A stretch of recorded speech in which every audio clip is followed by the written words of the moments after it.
So picture this. You are sitting down for a big family dinner. Oh, boy. Right. We're talking a massive holiday feast.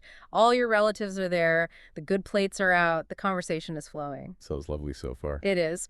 Until right in the middle of passing the gravy, someone at the table, maybe an uncle or, a cousin, casually drops a comment that is just so incredibly out of line. Yeah, we've all been there. So completely contrary to everything your family supposedly stands for that the air just instantly gets sucked right out of the room. Right. You know that exact feeling, right? Your heart rate spikes, your stomach drops, and the silence is just, it's deafening. Yeah, I mean, it's a very specific physiological response.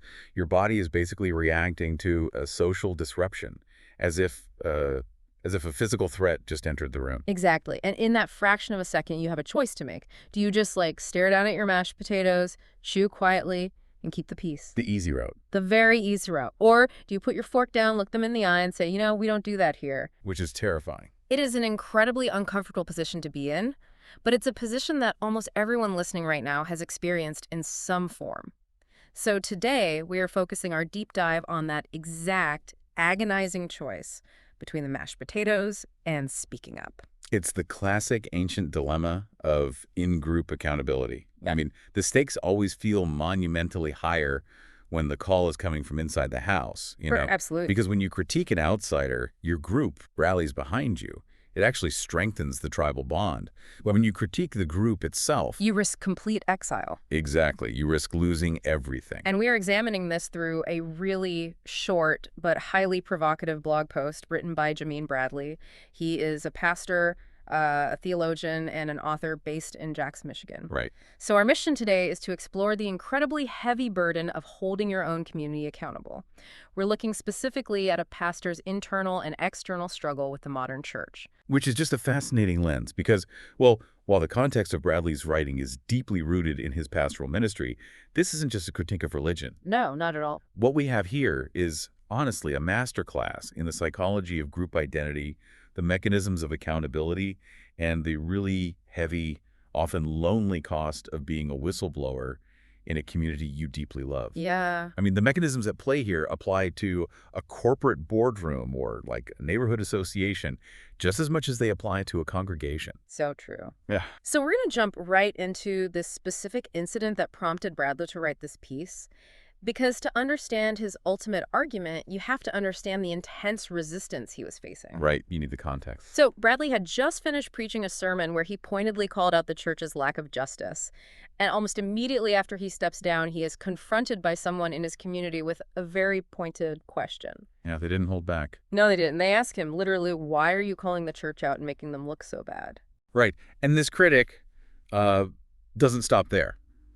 They go on to suggest that Bradley was just preaching to the choir. Right. They claim the congregation didn't need to hear this critique and that he was making a massive deal out of what the critic labeled as, quote, rare extremists. Rare extremists. The Right. implication being that Bradley is basically creating a problem where one doesn't even exist. Okay, let's unpack this because Yeah. I want to pause and genuinely push back on Bradley's side for Sure. a second. Let's do it. If you look at this from a purely organizational standpoint, doesn't the critic have a valid point? I mean, think of a corporate PR department going into crisis management mode. Okay, yeah. If you work for a beloved shoe company, right, and you find out a factory is dumping toxic waste, bringing it up publicly damages the brand, if Bradley's goal is to grow a community and bring people in, isn't airing the dirty laundry to the public objectively bad leadership? Well, right. Why shouldn't a group instinctively want to protect its reputation from internal critique? I mean, from a purely superficial PR standpoint, sure, the critic makes total sense. Protect the brand at all costs. But this is where we have to look at the underlying mechanisms of human psychology. Right. It really comes down to how our brains process identity and survival. From an evolutionary psychology perspective, for tens of thousands of years, being cast out of your tribe didn't just mean you had a bad weekend. Right, you couldn't just go find a new friend group. No, it meant literal physical death. You could not survive alone in the wild. And today, that translates into social death. So when someone from inside the group points out, a rot in the foundation, it threatens the collective identity of everyone standing on it. So the brain processes Bradley's critique of the church not as like a helpful audit, but as a literal tiger in the bushes. Exactly. The group's immediate involuntary defense mechanism is to minimize the threat to maintain cohesion. And that is exactly what this critic is doing by labeling the problematic individuals as rare extremists. Oh, wow. That makes so much sense. Yeah, it's an attempt to neutralize the threat to the group's identity. But for Bradley, that minimization triggers a profound psychological friction. He explicitly notes in his post that he feels gaslighted when people tell him these issues are just the fringe. And, I mean, gaslighted gets thrown around a lot on the internet today, but he is using it in its truest psychological sense here, isn't he? He really is. True gaslighting is when someone continuously feeds you false information Mm, that leads you to question what you know to be true. It makes you question your own memory or your perception of reality. right. So the critic is telling him, relax, these are just rare extremists. But Bradley is looking at the people exhibiting this behavior and realizing they aren't anonymous trolls on a message board somewhere. These are his No. childhood friends. These are the people he grew up with, the families he ate dinner with, the very people who originally taught him the core tenets of his faith. Right. And to give you, the listener, the exact context Bradley provides, during the pandemic, he witnessed his friends being socially and politically provoked. Now, to be clear, we aren't going to get into the specific politics of those stances because that's not the point. We aren't taking sides on what those posts actually said. Exactly. The content of the posts isn't the focus here. What matters is Bradley's internal, visceral shock. We are just impartially reporting on his experience. He observed unimaginable behavior in these friends, seeing them make posts and take aggressive stances that completely shattered his understanding of who they were. Which creates massive cognitive dissonance. Think of it like a computer glitch. Okay.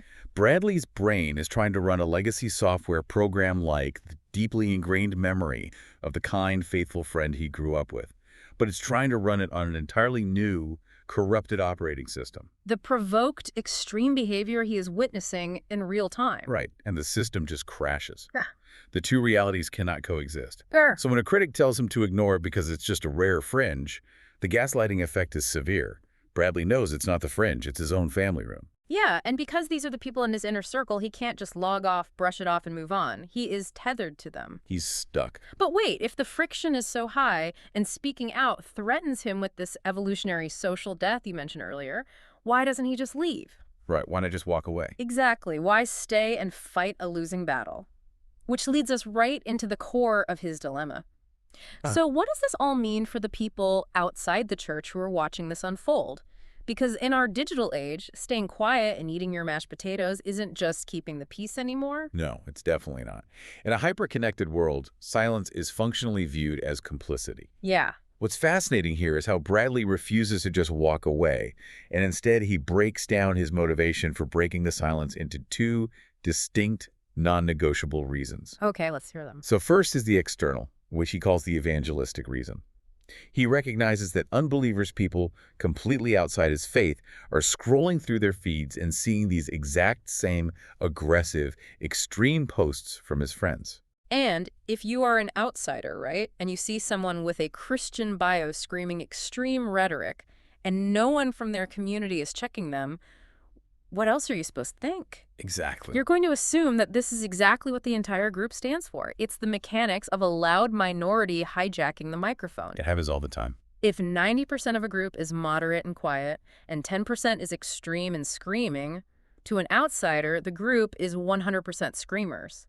The algorithm favors the extreme, so the extreme becomes the de facto spokesperson. Precisely. The moderate, silent majority is just invisible to the outside observer. Bradley argues that the world outside desperately needs to see a leader step up to the mic and draw a line in the sand. They need to see someone say no. Yeah, people need to know that the core values of the faith look fundamentally different from the version being weaponized by these provoked individuals. If he doesn't provide a public counter-narrative, the extremist narrative wins by default. That makes total sense externally. But then he brings up the second motivation, which feels incredibly heavy. It's entirely internal. It is. Bradley writes that he actually needs to speak out to save himself.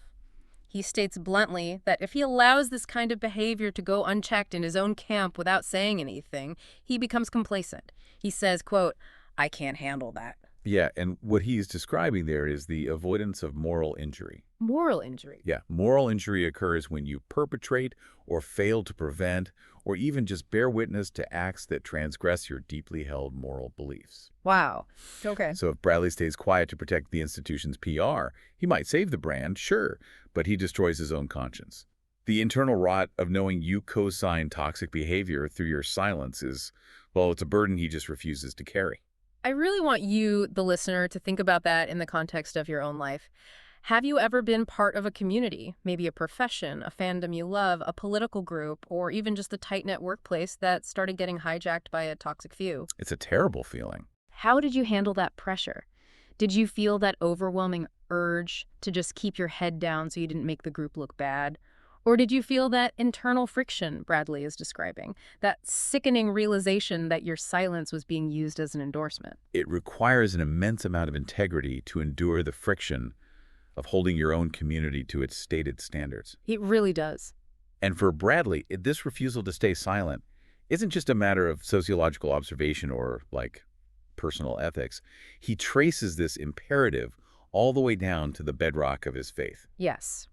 Here's where it gets really interesting, because Bradley takes this modern PR crisis, the gaslighting, the digital complicity, and he anchors his entire argument in a radical reinterpretation of a concept most people think they already understand. Oh, this is the best part. The biblical commandment against taking the Lord's name in vain. Now, I'll be honest, growing up, I was taught that taking the Lord's name in vain was entirely about vocabulary. Same here. If I stubbed my toe on a doorframe and yelled out a specific curse word involving God's name, that was a sin. It was a rule about speech etiquette. Which is the standard modern Western interpretation. Mm-hmm. We have taken a deeply complex, ancient theological framework and reduced it to a rule about not swearing when you're angry. Yeah, it's a bit silly when you say it out loud. It's a massive oversimplification. Right, and Bradley flips this completely upside down. To grasp what he is arguing, think of a modern analogy. Imagine you work for a highly respected global charity. Okay. You put on a brightly colored uniform with the charity's logo plastered huge right across your chest, and then, wearing that uniform, you go out in public, get completely intoxicated, scream at a waiter, and kick over a trash can in the street. That's a bad look. You didn't say anything bad about the charity, but by wearing their name while acting terribly, you have effectively destroyed the reputation of the name on your shirt. That analogy perfectly isolates the mechanics of what Bradley is explaining. Because when we look at the Old Testament context, specifically the ancient Near East, a name was not just a label used to get someone's attention. It wasn't just what you answered to. No, a name was inextricably linked to a person's character, their authority, and their entire reputation.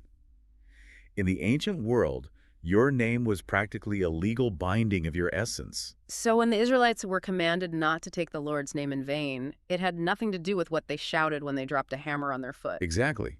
The Israelites, as God's chosen people, bore the name of Yahweh. They were the appointed ambassadors to the rest of the world. Oh, wow. They were, to use your metaphor, wearing the logo on their chest everywhere they went. It wasn't about the syllables that came out of their mouths. It was about the totality of how they lived. And Bradley points out that they were commanded to have the actual character of Yahweh. And I just love the way he phrases this practically. He says they were supposed to do justice like Yahweh, they were supposed to farm like Yahweh, party like Yahweh, and take care of the oppressed like Yahweh. Farm like Yahweh and party like Yahweh is just a brilliant way to capture it. Right. It means that every single mundane, everyday action is a reflection of the core identity of the group. Right. In an agrarian society, how you treat the soil, whether you leave the edges of your field unharvested so the poor can glean food, that is bearing the name. Yeah. How you celebrate with your neighbors, how you structure your economy to prevent generational poverty, that is bearing the name. It encompasses the entirety of lived experience. But as we know from history, they didn't do that. No, they didn't. As Bradley highlights from the Old Testament narrative, the Israelites failed spectacularly. They hoarded wealth, they ignored the vulnerable, they embraced the oppressive practices of the surrounding empires. They did a terrible job of portraying Yahweh's character. And because of this profound misrepresentation, they were quite literally taking his name in vain. They were wearing the uniform while actively working against the mission. And this realization leads to what I think is the most intense, sober detail in Bradley's entire post. Because they failed so repeatedly at representing God's character, the consequence isn't just like a slap on the wrist. Far from. Bradley points to the prophet Jeremiah, specifically Jeremiah chapter 3, verse 8, which states that Yahweh eventually, quote, divorced his abusive wife, Israel. Yeah. It is a staggering, highly provocative metaphor. It really is. In ancient prophetic literature, the covenant between God and his people is frequently depicted as a marriage. It's an intimate, binding partnership. Oh, So when the people misrepresent the name through injustice and a failure to care for the oppressed, it isn't viewed as a minor infraction of a rule book. It is viewed as infidelity. It is viewed as profound betrayal and abuse of the relationship. that reframes the entire concept of a rule. It's not a speeding ticket, it's a betrayal of vows. The text explicitly uses the legal and emotional imagery of divorce to illustrate just how severe it is to misrepresent the divine character. And this raises a crucial point about how human beings define loyalty. I mean, is loyalty blindly defending your group no matter what they do, like the critic at the beginning wanted Bradley to do? Right. Or is true loyalty defending the group's core mission and identity, even if it means you have to confront and challenge the group itself? Which brings us right back to the dinner table today. If we connect this to the bigger picture, this deep dive into ancient Near East theology isn't just an academic history lesson for Bradley. It is the uncompromising foundation for his argument today. It's the core of it. He draws a direct parallel. Modern Christians, he argues, are doing the exact same thing the ancient Israelites did. When believers misrepresent Jesus by embracing injustice, when they weaponize their platforms with extremism while aggressively claiming the title of Christian, they are actively taking the Lord's name in vain. So when that critic pulls Bradley aside after the sermon and says, "Why are you calling the church out, making them look so bad?" Bradley's internal response is essentially, "I'm not making them look bad. Their actions are making the name look bad. Exactly. They are ruining the logo on the shirt, and because I actually care about what that name means, I have to say something." Precisely. For Bradley, calling out the church is not an attack. It is not poor leadership, and it is certainly not a PR blender. It is an absolute existential necessity. Yeah. It is, as the title of his post states, an act of witness. He speaks out about justice to a community that desperately wants him to stay quiet because, as he concludes, someone has to bear witness to it. Someone has to stand in the gap. Someone has to definitively state this behavior does not represent the name we claim to bear. It completely flips the script on what accountability actually is. It takes it from being an act of treason against your friends to being the ultimate act of fidelity to your core values. That's a great way to put it. It means that silence in the face of injustice within your own ranks is never a neutral position. Staying quiet doesn't protect the community.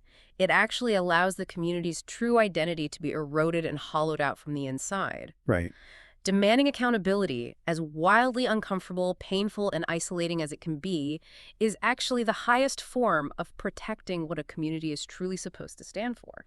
That is the heavy burden of the prophetic voice. It is almost never welcomed in its own time. It is frequently misunderstood as hatred or betrayal, but it is deeply, fundamentally necessary for the survival of any group's integrity. Yeah. Because without that voice, a community just becomes a hollow shell wearing a stolen logo. We've covered a massive amount of ground today. We started with the very visceral, physiological fear of being criticized by your peers at a dinner table, explored the heavy psychological weight of digital complicity, and traced it all the way down to a radical rereading of ancient covenant theology. And as we wrap up our analysis of Bradley's deeply challenging post, I want to leave you with one final thought to mull over as you go about your day. Okay, let's hear it. We've spent this time exploring what happens when a community's identity is hijacked from within, and the absolute duty to speak up. But consider this mechanism. When a group's core values are being heavily misrepresented by the vast majority of its members, does the loudest dissenting voice actually become the truest representative of the original mission? Well, that's interesting. Or, on the flip side, does calling out your own tribe publicly inevitably just fracture the community beyond repair, creating two broken halves that can never be reconciled? Think about exactly where that line is the next time you feel compelled to critique a group you belong to. That is a phenomenal question to carry forward. It really puts the weight of the mashed potatoes back into perspective, doesn't it? It sure does. The next time you find yourself sitting at that table, feeling the air get sucked out of the room, remember that deciding to put your fork down and speak up isn't just about winning a petty argument. It's about bearing witness to what you truly value, even when it costs you. Thank you so much for joining us on this deep dive. Keep questioning, keep learning, and we will catch you next time.